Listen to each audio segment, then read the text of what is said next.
Hey everyone, Professor Snart checking in, just saying hi here on Friday morning for our Brit Lit course, which is underway. So the first unit was due, I'm just going to click into our due dates here. The first unit was due yesterday, Thursday, the 23rd. Pretty simple, right? Just a couple of different ways of doing introductions. You'll probably have noticed that we have a relatively small class. There does seem to be some people registered who haven't done all the stuff or any of the stuff, so I'm not really sure exactly what our official numbers are going to be, but I think that'll become a little clearer pretty soon, hopefully very soon. But anyway, we have either way a relatively small class, which is fine. It doesn't really change how things operate for us because we still have a lot of opportunities for interaction with me, but also student-to-student interaction. Which a lot of people I think miss in the online environment, but is built into our course on a pretty regular basis. So our numbers are small, but we still have lots of opportunity to use the discussion boards to, post initial work, but then to get some feedback or responses from people. So a little discussion, even though it's not the usual face-to-face real-time discussion that we might be used to in a traditional classroom. Okay.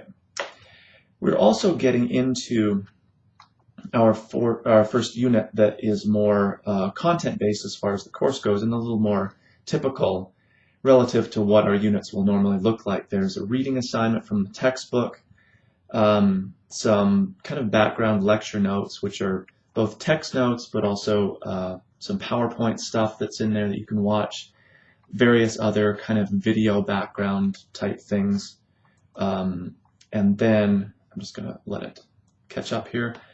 The main discussion board assignment. So your first opportunity to do more of a discussion board essay, response essay, which I make pretty clear here, and is going to be relatively familiar to most of you in terms of writing like a literary analysis kind of essay. It's meant to be relatively formal, so it's not an I voice kind of discussion or conversation you're having. It is, you're taking more of an academic approach, analyzing a particular theme in the reading that we're doing for the unit, and then fundamentally supporting that analysis with direct quotation from the text. So even though we're using the discussion board, just be aware that you're writing something that is much more traditionally kind of like an essay rather than a discussion or conversation. In fact, I just want to remind you that within the grading area of our course, there's the grade breakdown for point values and stuff, but there's also some material about what kinds of writing assignments we're doing and sort of an overview of like what a discussion board essay is all about. And it reiterates most of what I just said here as far as tone, the length of it. Again, that crucial component of having within every body paragraph direct quotation from the text to support whatever idea you're putting forward. But then, of course, we do also have as part of our unit here the follow-up to that more formal essay that you're writing. It's a little bit sluggish for me. The opportunity or requirement to respond in a substantial paragraph to at least 2 other student essays.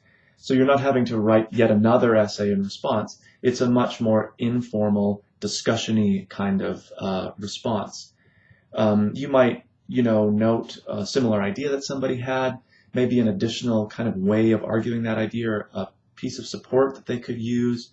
You may find a take on a subject that you hadn't thought of before or a completely different theme that they've addressed. So it's sort of open-ended as far as the way that you want to respond. Generally, and I think it kind of goes without saying, keep these fairly positive in terms of even if you have a difference of opinion, you're trying to elaborate that by saying, well, I saw this other way of thinking about a particular issue or moment in the text or whatever it happens to be, rather than trying to argue for one being right versus one being wrong. So even differences like that can be framed in a kind of constructive or positive way. And like I said, I think for most of us that goes without saying. As usual, if you have questions about exactly the scope, the approach, the tone, the am I doing this right kind of thing, by all means be in touch with me. You don't have to wing it and then hope for the best.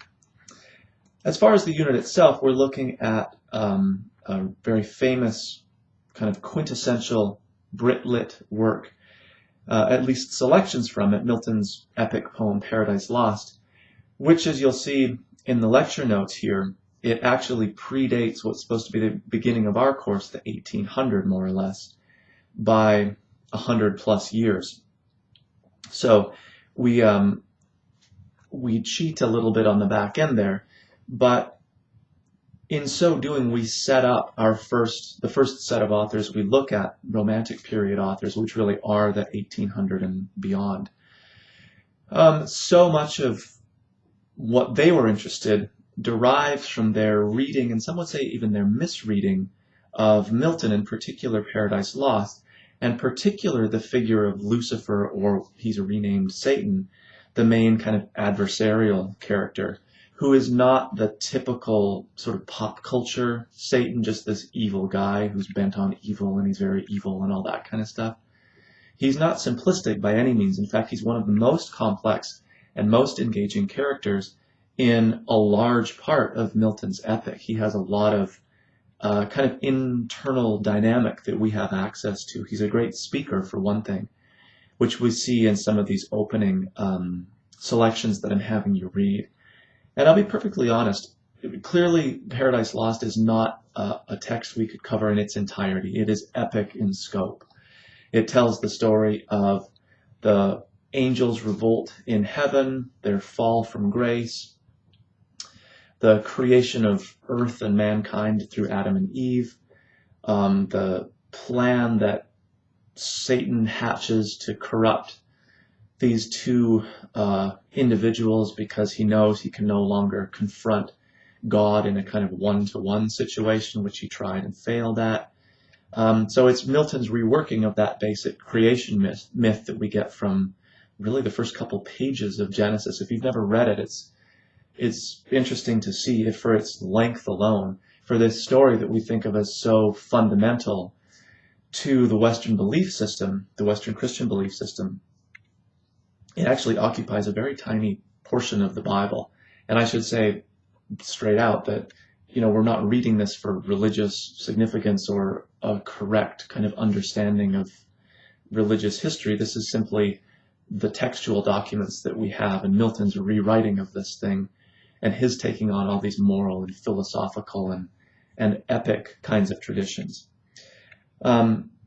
So in some ways, we're reading Milton quite specifically for how those romantics will read or misread him, and particularly that focus on kind of rebellious, revolutionary energy that we see concentrated in the figure of Satan, who many romantics saw as really the hero of Paradise Lost. Now, Milton himself wouldn't have agreed with that at all, so that's why we can say that romantic reading is in some ways a misreading, or at least it works against what the author himself would have probably believed as he was writing it. And as we'll see when we get more into the Romantic period, one of the kind of dominating themes of that age was the expression of free will, of rebellion, of revolution, in terms of the American Revolution, the French Revolution, but also revolution within England itself, kind of people rising up and wanting to have a voice, some say in how their own lives are managed, and their own kind of right to happiness, honestly, to borrow what's become maybe more of an American expression, the pursuit of happiness, that, of course, as you might know, has its roots in European philosophy, and even maybe more specifically English philosophy. So anyway, I hope you enjoy Milton. He is tough going because it's epic in scope, so you're just kind of diving in, and it can be a little disorienting. The language is, while relatively modern for the time, in fact, even his choice to write in English was atypical. It was a way of crafting an English narrative rather than Latin would have been the default choice. But certainly, even though it was contemporary in that sense, to our ears, it's a very, the grammar of the poetry is kind of backwards, and you sort of have to read for a long time before you get the completion of a thought that had begun, a few lines before, even the very first few lines you'll see, if you change the grammatical order, it makes perfect sense, but since it's out of English grammatical order, it can take some getting used to. So take it for what it's worth. Hopefully you enjoy it. The lecture notes and background is worth reading first, maybe, so you have a bit of a heads up in terms of what you're reading for and even just the basic kind of what happens in each of the selections. But it is truly epic. It's epic in terms of its grandiose ideas and themes, in terms of the humanity with which it treats Adam and Eve, which is really, I think, one of its most powerful aspects. And it sets this great foundation for us as a sort of bookend to begin, even though it's outside that 1800 time period, because really of just the shadow that it casts for so many writers, really even today, although we don't recognize it necessarily as deriving from Milton, but certainly the story of the underdog, of the one who's fighting for his rights. It goes, right back to Milton, and of course before him too. But he produces this epic that's kind of a nice starting point for us because it casts the shadow well into, for good and for bad, well into most, if not all, of the writers that we'll cover. You'll also notice that where we end our course, which seems like a million years away, I know, but we'll end our course with another epic written by a poet who's writing from a fairly small island nation. So it provides this great kind of bookend framing device for our course. Okay, so I'll leave it at that. Again, if you have any questions about the material, about technical stuff that's going on in the class, be sure to be in touch with me. And it was nice to meet everybody, at least virtually. Hopefully you'll see that even with that little bit, it does make a big difference to be able to know a little bit about people, but also to see them, so we are a class of actual people out there. All right, so be in touch with questions, and I'll talk to everyone soon.